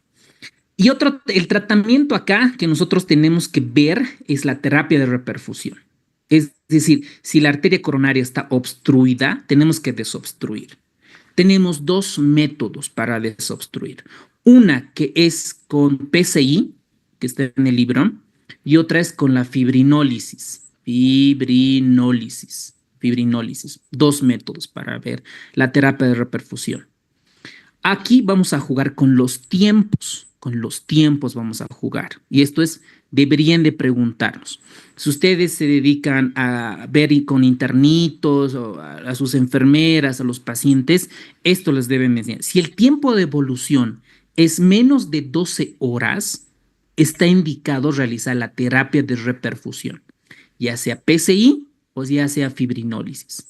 Porque si pasa las 12 horas, ya es tejido muerto. Ya no vale la pena reperfundir y el paciente puede fallecer cualquier momento. ¿Cuál es el método de elección? Si nos preguntaran en el examen, la PCI, la intervención percutánea, introducir el stent. Ese es el objetivo, ¿ok? Si esta PCI, la intervención percutánea, está menos de 2 horas, ¿ok? Para poder el acceso, se debe esperar. ¿Ok? O sea, no es que se debe esperar el término, está mal dicho. Más bien, deberíamos de llevar al paciente para que se haga una PCI. Por ejemplo, a ver, voy a hacer un ejemplo, 2 escenarios clínicos, ¿ok? En La Paz ustedes igual comparen, ¿dónde hay centros de intervención cardíaca? En La Paz yo conozco dos, ¿ok? Una está en la Clínica del Sur, bueno, no sé si es bueno decir nombres, ¿no? Y otro en la Clínica Alemana, ¿ok? Dos centros que hacen intervención cardíaca. En Cocha creo que está Belga, ¿ok? El Belga, donde hacen cirugías cardíacas, creo que es una de las mejores en toda Bolivia. Y después otra, no sé, en Cocha, no sé cuál estará. En Santa Cruz debe estar Las Américas, fija, debe tener intervención cardíaca y probablemente otras clínicas más, otros centros de intervención cardíaca. Entonces depende dónde esté el paciente. Por ejemplo, voy a tener un escenario clínico. Yo tengo un paciente con infarto, digamos, en Caranavi, ¿ok? Para los que no conocen, Caranavi es un pueblo, bueno, una localidad en los Yungas, ¿ok? Que está más o menos a 4 horas, 5 horas de viaje estará. Voy a poner 4 horas, ¿ok? 4 horas de viaje, Caranavi. Y tengo un paciente, el segundo escenario clínico, que está junto en el centro de la ciudad, digamos en el Prado de la ciudad de La Paz, un paciente con infarto agudo de miocardio. Entonces, para llegar al centro donde tienen cateterismo cardíaco y el paciente puede pagar $5,000, $4,000 o tiene un seguro médico internacional, nacional, sabemos que estamos a menos de 2 horas, ¿no ven? Este escenario 2. Entonces, le llevo al centro de cateterismo cardíaco. Puede pagar, tiene su seguro, todo lo factible, ¿ok? Y otro paciente que está en Caranavi. En Caranavi no hay, ni en Coroico, ni en El Camino, no hay un centro de cateterismo cardíaco de intervención. Y el tiempo es más de 4 horas. Entonces, en este escenario clínico, le voy a hacer fibrinólisis. Fibrinólisis. Y este paciente, escenario Dios, que tiene todas las condiciones, vamos a hacer PCI. ¿Ok? Es intervención percutánea. De eso, de los tiempos, nos vamos a valer. ¿Ok? Ahora, puede ser que en este escenario 2 alguien diga, pero doctor, el paciente, estamos aquí en el Prado, está infartado, tiene dolor más de 30 minutos, tiene elevación del segmento SD en B3, B4, pero no tiene plata y no tiene seguro, no puede pagar un cateterismo cardíaco. Listo, me voy a fibrinólisis. ¿Ok? Entonces ese es el manejo. Listo. Mientras yo le voy llevando al paciente o esté en la clínica el paciente, en el centro, voy a actuar. Entonces uno es darle aspirina. Aspirina, 300 miligramos. 3 comprimidos le voy a dar. 3 comprimidos. Cada aspirina viene de 100 miligramos en nuestro medio. 3 comprimidos. Y en el país de primer mundo, que Estados Unidos, Europa, todos esos lados, el otro antiagregante es el ticagrelor, 180 miligramos, o prasugrel, 60 miligramos por vía oral. En nuestro medio no tenemos, el seguro donde yo trabajo tampoco tiene. Entonces le damos clopidogrel, otro antiagregante plaquetario, 2 antiagregantes plaquetarios. ¿Ok? Entonces en mi indicación le pondré, ¿no ven? NPO, control de signos vitales cada 30 minutos, control de ingresos y egresos o diuresis horaria, le pongo una sonda y le pongo una solución salina con 500 cc IV para mantener vía, ¿no? Para 24 horas. Le pondré nitroglicerina, 100 miligramos en 200 cc o en 100 cc de solución fisiológica IV a 10 ml hora por bomba. Voy a ponerle aspirina, 3 comprimidos vía oral STAT, ¿no? Clopidogrel. ¿Cuántos comprimidos le vamos a dejar, doctores? Clopidogrel. ¿Cuántos? Si vamos a tener que darle de 300 a 600, dicen las guías, ¿no? ¿Cuánto les vamos a dar de clopidogrel? Viene de 75. Unos 6 más o menos creo que salía. A ver. De 7, 8, doc. Sí, ¿no ve? 75 por, a ver, vamos a ver, 600 dividido entre 75, sí, ¿no? 6 a 8, ¿no? Le vamos a dar 6 comprimidos. Vía oral STAT. Ahorita tiene que pasar eso. Listo. Y doy la anticoagulación, depende si va a entrar al cateterismo o no. Pero yo creo que con heparina sódica o enoxaparina. Aquí vamos a poner heparina sódica, 5,000 unidades internacionales o 4,000 como dice el texto. ¿Ok? Un CC tiene 5.000 unidades internacionales. Ahorita, IB-Stat, ¿ok? O 0.5 miligramos kilogramo intravenoso de subcutáneo de enoxaparina. Ahora, eso es con relación al paciente si va a ir a PCI, ¿ok? A intervención percutánea. La mayoría de nuestros casos, nuestra realidad boliviana es el manejo, ¿ok? Los pacientes que van a ir a fibrinólisis y muchos no van a fibrinólisis también por el tiempo o porque el médico no ha detectado o porque ya es muy tarde. 3 comprimidos de aspirina, dosis de carga de clopidogrel, 6 comprimidos, anticoagulación. Se inicia una vez que el tratamiento fibrinolítico se mantiene hasta la revascularización percutánea, ¿ok? Lo ideal es enoxaparina, ¿no? Embolio intravenoso de 30 miligramos, seguido de 1 miligramo kilogramo cada 12 horas. Por ejemplo, si viene un paciente de 70 kilogramos, le vamos a dar 70 miligramos de enoxaparina. Entonces vamos a indicar enoxaparina, 70 miligramos, claro, 70 miligramos subcutáneo Stat, ¿ok? La enoxaparina, cada 12 horas es esto, ¿ok? La enoxaparina viene en nuestro medio de 60, de 40, 60 viene, sí, ¿ok? De 40 a 60 en nuestro medio. O la heparina fraccionada, la heparina viene un frasquito de 25.000 unidades internacionales y un CC, un ml tiene 5.000 unidades internacionales. O eso también indicamos, ¿ok? Si no tenemos enoxaparina. Listo. Doc, perdón. Dale. ¿Cuál es tu pregunta? Buenas noches, perdón. Una consultita. Entonces, con esa indicación de los 30 miligramos iniciales, llega a las 8 en punto. Yo le inicio a las 8 en punto, 30 miligramos más los 70 que voy a colocar, o a 12 horas después recién le pongo los 70. En la práctica diaria es los 70. Sí. Los Directamente 70, entonces, ya no el bolo inicial de 30. No. Ya. Gracias, doc, muy amable. Sí. Para de una vez hacer la dosis kilogramo en peso. 70 miligramos. Muy buena pregunta. Listo, ¿ok? Ya hemos dado oxígeno, le hemos dado su morfina 5 miligramos, su nitrato de isosorbide, le hemos dado su aspirina, su clopidogrel, su enoxaparina, y ahora es fibrinolizarlo, trombolizarlo, ¿ok? En nuestro medio hay streptokinasa y tenecteplasa. Tal vez haya otros, pero con esto tengo experiencia. Tenecteplasa y streptokinasa. Tenecteplasa trae Farmedical. Bueno, en cualquier farmacia igual pueden conseguir. Y este es el bolo, ¿no? IB único, 30 miligramos si el paciente pesa menos de 60. 35 miligramos si el peso entre 60 y 70.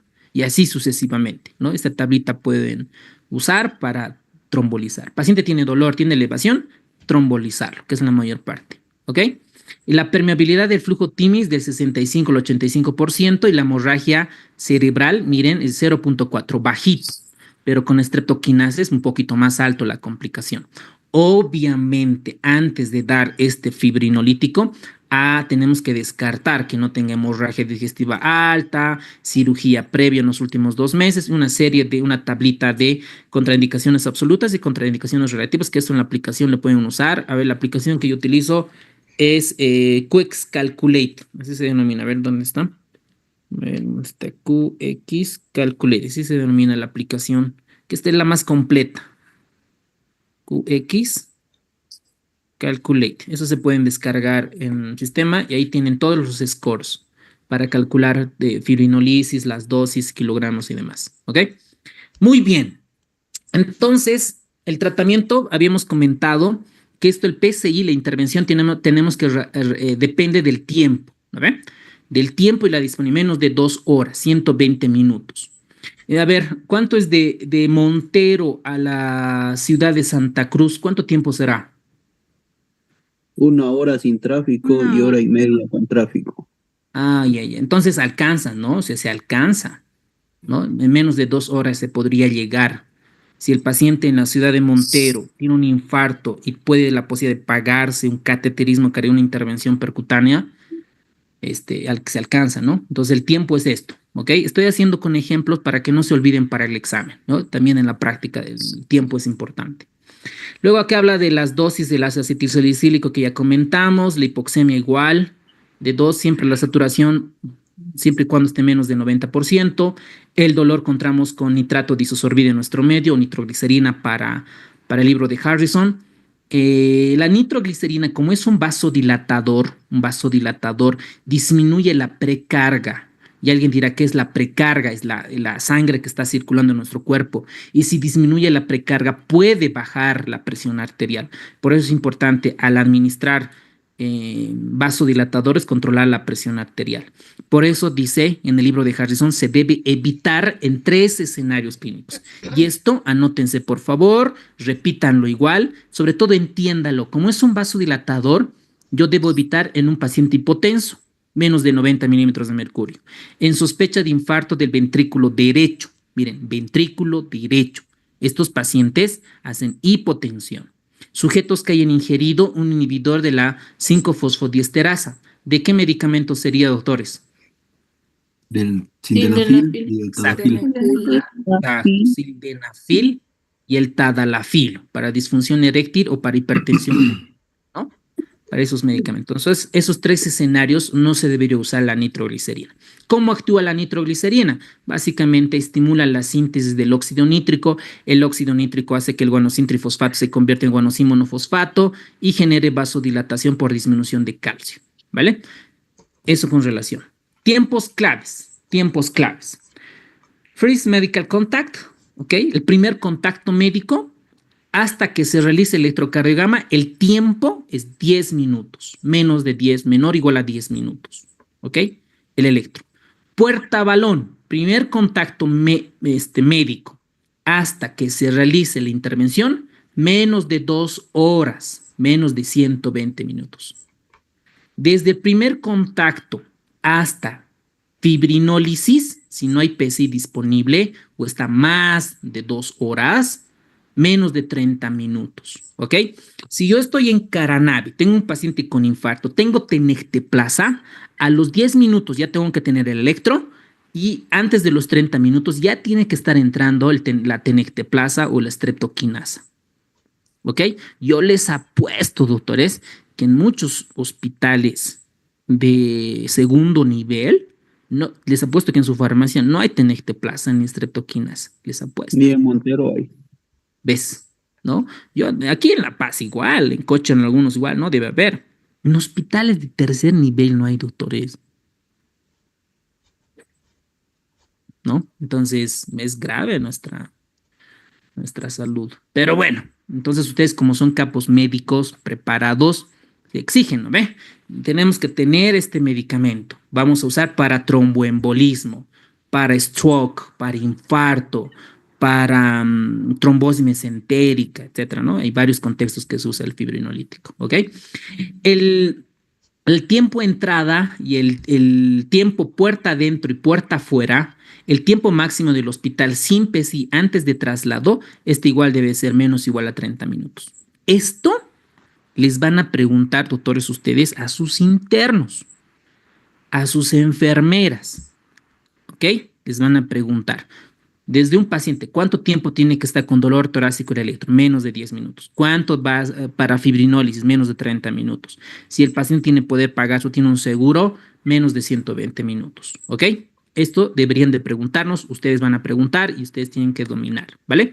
Y este es el esquema. Miren, un paciente con síndrome coronario con elevación del segmento ST, ambulancia, hospital con alerta hemodinámica, tiene PCI, menos de 60 minutos preferentemente y menos de 90 preferiblemente, ¿no? Pero preferiblemente para que le hagan la intervención percutánea, ¿no? La ambulancia, menos de 2 horas de diagnóstico, sí, se traslada, no, se hace fibrinólisis, preferiblemente menos de 10 minutos desde el diagnóstico, y si la fibrinólisis no funciona, es fallida, está indicada la ICP.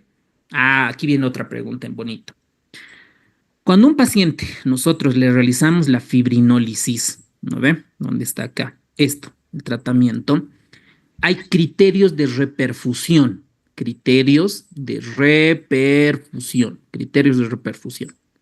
Uno es el descenso del segmento ST, más del 50%. Clásicas preguntas. Y otro es que disminuya el dolor torácico. Y los criterios de reperfusión, hay arritmias de reperfusión. ¿Ok? Entonces, si yo no tengo, el paciente tiene dolor, continúa con dolor, el descenso del segmento ST no está bien, entonces se denomina fibrinólisis fallida y tiene que ir a un centro de ICP de rescate. Pero más bien, en Bolivia cada vez hay más médicos preparados para cateterismo cardíaco y yo creo que aún así falta. Por lo menos en las ciudades que yo conozco, pues faltan intervencionistas, pero es difícil entrar, doctores, tampoco es fácil.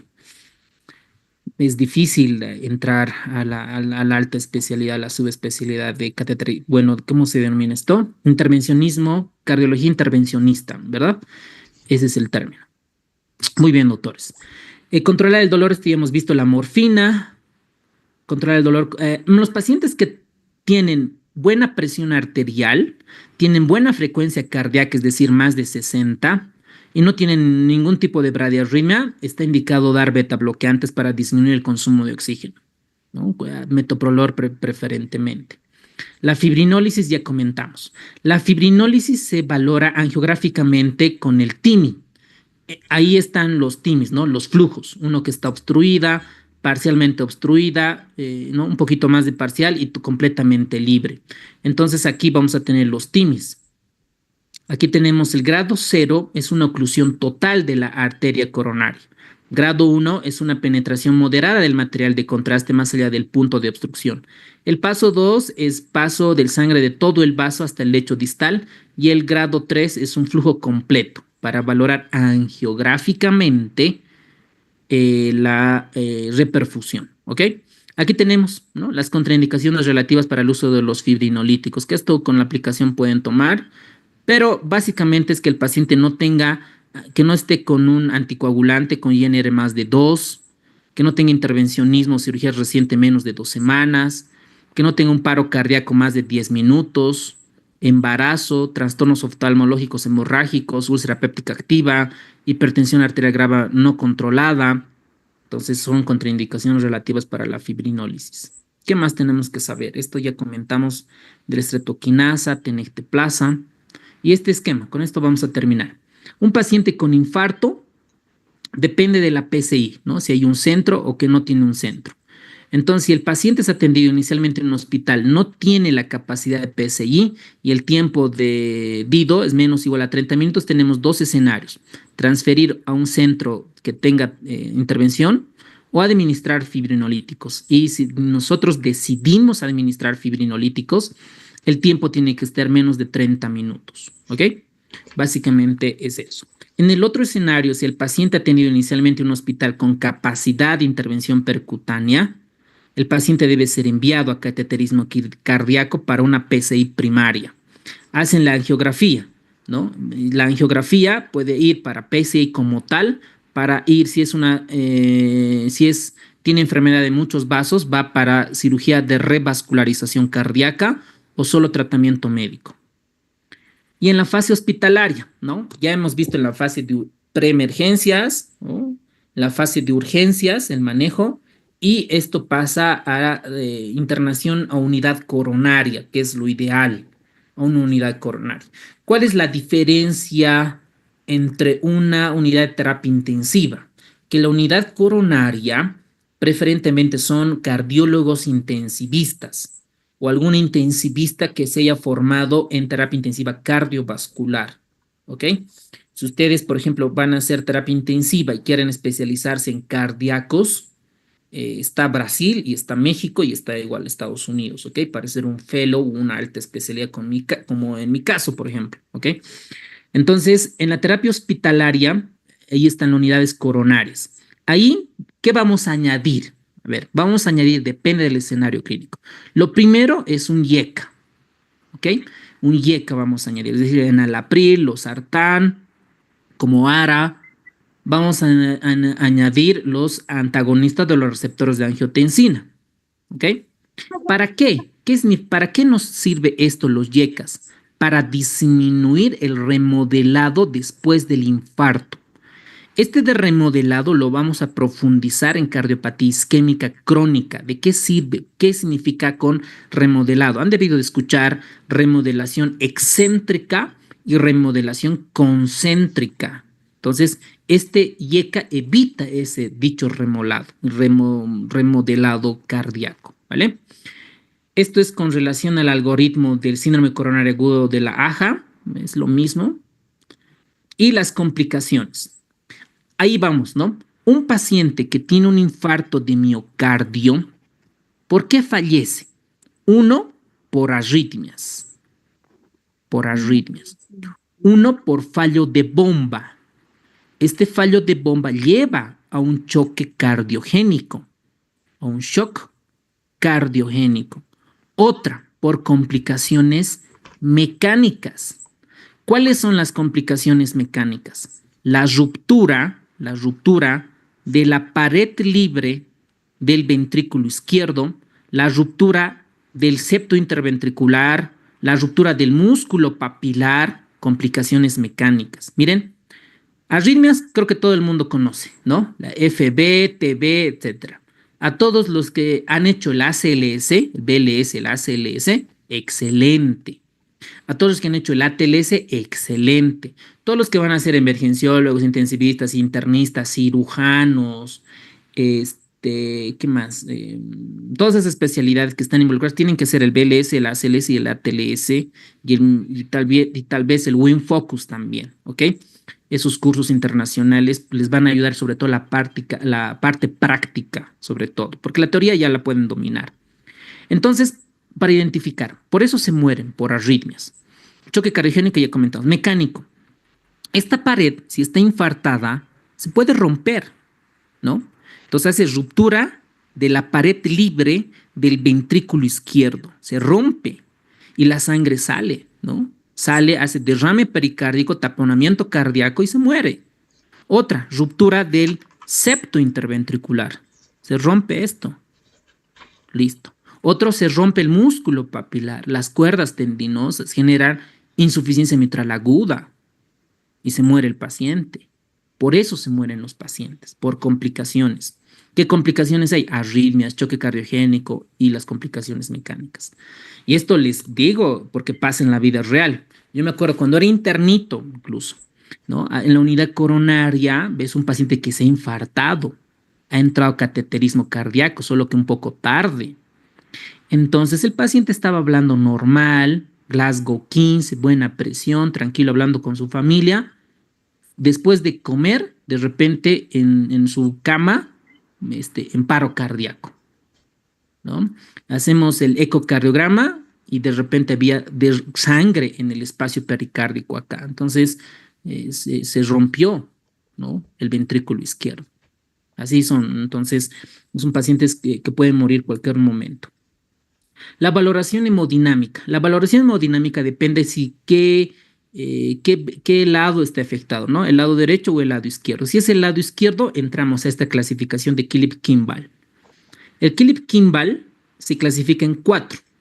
Clase 1, cuando no hay datos de congestión pulmonar, los pulmones están limpios, no hay estertor, no hay nada. Clase 2, cuando hay insuficiencia cardíaca moderada, hay ciertos estertores crepitantes, hay tercer ruido. El paciente puede tener datos de insuficiencia cardíaca derecha, como en nuestro caso clínico.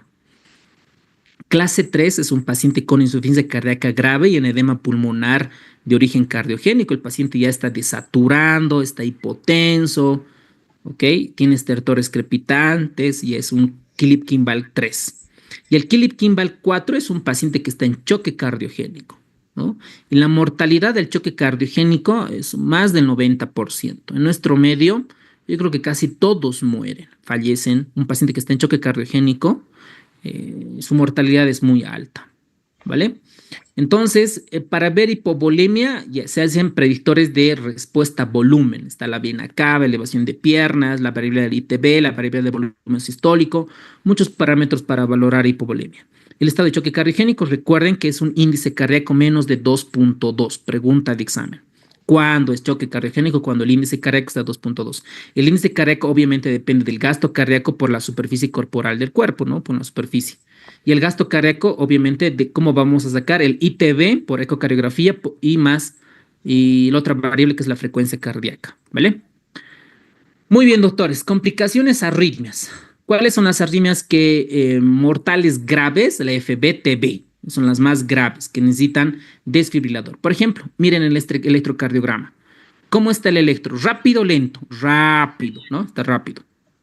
¿Cómo está el QRS? ¿Ancho o corto? Ancho. Entonces, el 80% de probabilidad de este electrocardiograma es una taquicardia ventricular monomorfa sostenida, ¿verdad? Entonces, ¿qué hay que hacer este paciente? Desfibrilar, ¿vale? Muy bien. Otras arritmias podemos encontrar fibrilación auricular, flutter auricular, cualquier tipo de arritmia que ustedes puedan encontrar en ese tipo de pacientes. ¿Ok? Entonces, si es un paciente con taquicardia, fibrilación ventricular sin pulso, el paciente está en paro, hay que realizar la descarga como tal, la desfibrilación ventricular y hacer la reanimación cardíaca, ¿ok? Todo lo que es la RCP, compresión, ventilación, adrenalina, todo lo que es el protocolo del ACLS. Otras arritmias, por ejemplo, tenemos esta que son las torsadas en puntas. Normalmente la torsada en puntas puede ser por otras causas, además, y aquí, aparte de las compresiones de fibrilación, se añade sulfato de magnesio por el QT, ¿ok? Cuando el QT largo, entonces, para cortar con sulfato de magnesio. Es el protocolo primario de muerte súbita, cuando están ocasionadas por infarto agudo de miocardio, y en estos casos, pues, tiene que ir a buscar la causa y hacer el manejo correspondiente, ¿ok? Luego hay otras arritmias, como por ejemplo las arritmias supraventriculares, ya sea FA, flutter, taquicardia por supraventricular por reentrada intranodal u otras arritmias idioventriculares, etcétera, que ya son manejos específicos como tal y con sus arritmias correspondientes, ¿ok? El ventrículo derecho, por ejemplo, se puede complicar con bradiarritmias, ¿no? Ya sean sinusales o bradiarritmias de conducción de aurículos ventriculares. Otras complicaciones, esto ya es un poco como subagudo crónico, dolor torácico recurrente, pericarditis, tromboembolia y aneurisma. ¿Qué es lo más preguntado? Todo puede ser preguntado por acá, pero en el electrocardiograma, el aneurisma del ventrículo izquierdo, anótense eso, se puede ver con una elevación del segmento ST. ¿Ok? Un aneurisma del ventrículo izquierdo puede aparecer en el electrocardiograma con elevación del segmento ST. ¿Ok? Muy bien. Profilaxis. Antiagregante plaquetario. El paciente lo mandamos con clopidogrel 75 miligramos bioral cada día, su IECA, su enalapril o su losartán. Si el paciente tiene fibrilación auricular, su warfarina, su beta bloqueante, su atenolol, su carvedilol, dependiendo su espironolactona, y tratar la hipertensión, la diabetes, la dislipidemia. Ya lo referimos para cardio, para que haga el manejo crónico en este tipo de pacientes, ¿ok? Muy bien, doctores, hemos terminado la parte. Pensé que íbamos a ver hoy día 2 temas, pero por el tiempo solo vimos infarto.